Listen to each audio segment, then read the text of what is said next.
વરિષ્ઠ અધિકારીની સૂચના અનુસાર આજરોજ ડીવાયએસપી ચૌધરીના નેતૃત્વમાં જખો સેક્ટરની સમગ્ર મરીન કમાન્ડોની ટીમ દ્વારા મોહાડી લીંબડીવાંઢ અલ્ટ્રાટેક જેટી સુધી દરિયાઈ તટી વિસ્તારમાં ખાસ ડ્રાઈવ હાથ ધરવામાં આવી હતી અને માછીમારોને માહિતગાર કરવામાં આવ્યા હતા.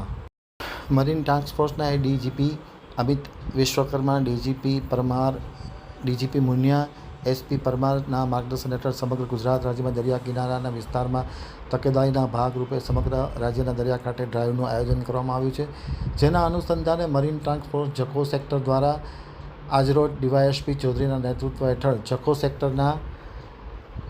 જખો સેક્ટરના સમગ્ર મરીન કમાન્ડોની ટીમ મોહાડી લીંબડીવાંઢ અલ્ટ્રાટ્રેક જેટી સુધી દરિયાઈ તટીય વિસ્તારમાં ખાસ ડ્રાઈવ હાથ ધરવામાં આવી હતી. જેમાં વિવિધ વિસ્તારોમાં સઘન ચેકિંગ કરવામાં આવ્યું હતું અને માછીમારોને શંકાસ્પદ વ્યક્તિઓ તેમજ શંકાસ્પદ બોટ કે ડ્રગ્સ જેવી કેફી પદાર્થોની હેરાફેરી જેવા ગંભીર વિષયો ઉપર ચર્ચા કરી અને માહિતગાર કરવામાં આવ્યા હતા.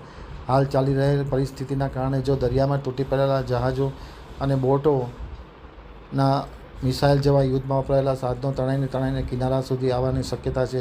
તેમજ હાલનો દરિયો તોફાની હોવાથી બિનવારસુ ડ્રગ્સના પેકેટો કિનારા પર મળી આવે છે, જેથી લોકોને સતર્ક રહેવા માટેની સૂચનાઓ આ કમાન્ડો ટીમ દ્વારા જારી કરવામાં આવી હતી.